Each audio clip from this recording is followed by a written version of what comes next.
Hello, everyone. Here's a quick look at the top trending international news stories making headlines today. If you post an interesting comment during this update, we may add it at the bottom of the screen.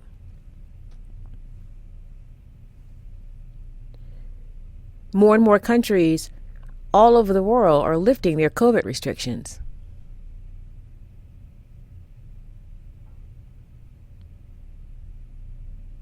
France announced all sports and cultural venues will be allowed to operate both indoors and outdoors without any limit to the number of people that can attend. But they have to wear masks, and starting February 16th, nightclubs and concerts can reopen to the public.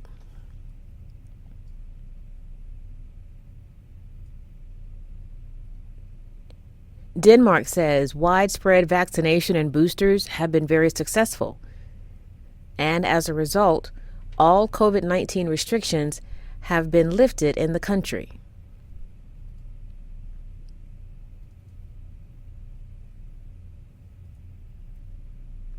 In Thailand, fully vaccinated travelers from any country around the world can apply for quarantine-free entry into the country. But first, they must be pre-approved and present a negative COVID-19 test 72 hours before flying to Thailand.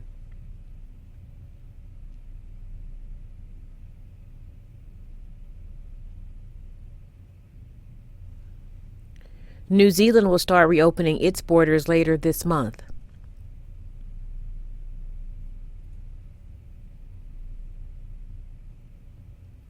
Vaccinated New Zealand citizens and visa holders can travel from Australia to New Zealand without quarantine starting February 27th.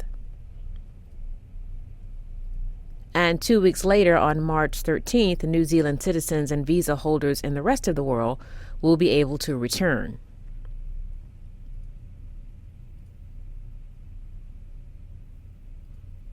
And starting next week, Spain will end its requirement to wear masks outdoors because officials say for the past several weeks, all of the COVID-19 indicators are improving and patients in hospitals and in ICU is declining.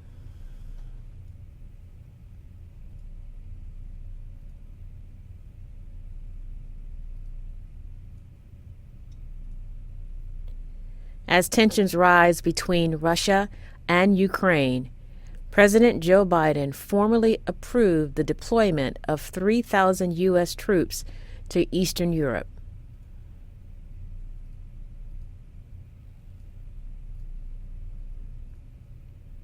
The additional forces are separate from the 8,500 U.S. personnel placed on heightened alert last week and include 1,000 troops currently based in Germany and another 2,000 troops deploying to Poland and Germany from the U.S.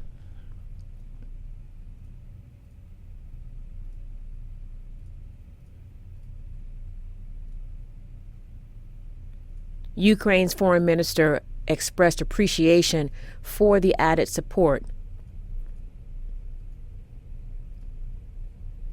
And the Pentagon says there is a possibility of more troop deployments.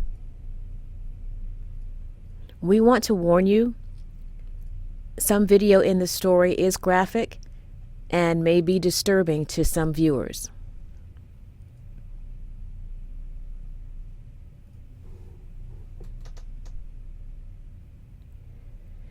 U.S. President Joe Biden says a raid in the dark of night killed the leader of ISIS, but there is controversy over the attack because civilians were not able to escape, and at least 6 children and 4 women were killed.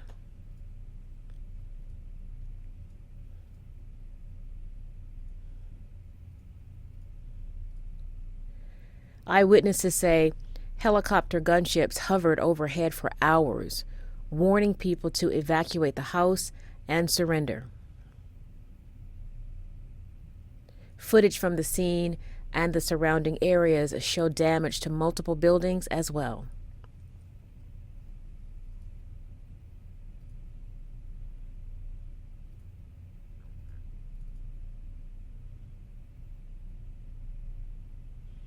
There is outrage in India over the listing of Muslim women for sale on fake auctions.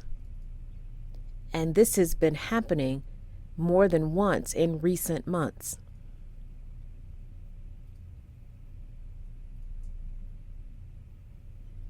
The Mumbai and Delhi police have made at least 5 arrests in the case so far. And one suspect has confessed to being part of a group whose purpose is to defame and troll Muslim women. The accused have not yet entered a plea in court.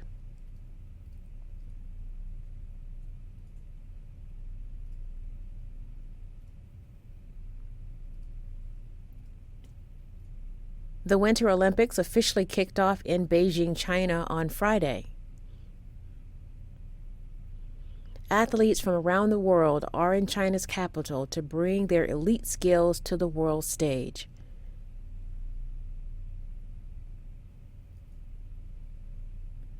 But boycotts and global politics are already overshadowing the Olympic Games.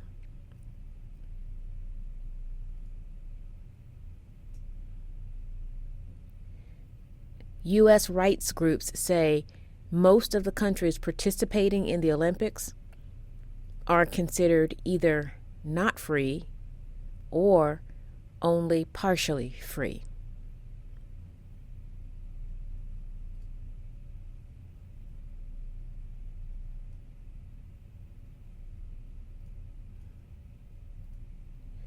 Amnesty International released a 300-page report this week accusing Israel of apartheid for inhumane acts, detentions, torture, unlawful killings, and denial of basic human rights of Palestinians. Amnesty International concluded the state of Israel considers and treats Palestinians as an inferior non-Jewish racial group. The accusation prompted an angry response from Israel, and Israeli leaders called the report false and biased and accused Amnesty International of being anti-Semitic.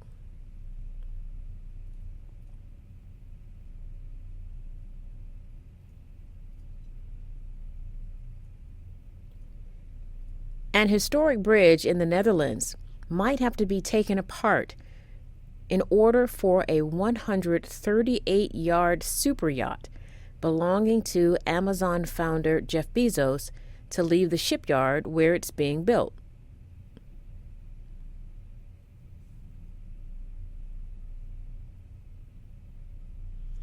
Bezos, who is the third richest person in the world, will pay the cost of dismantling the bridge.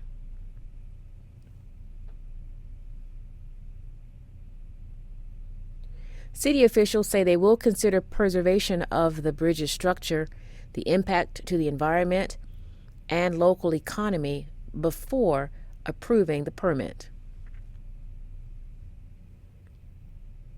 Sign1News will be broadcasting international news updates every Sunday. A big thank you to our Sign1News app supporters. You help make this broadcast happen. You can download the Sign1News app by heading to the App Store or Google Play Store on your smartphone.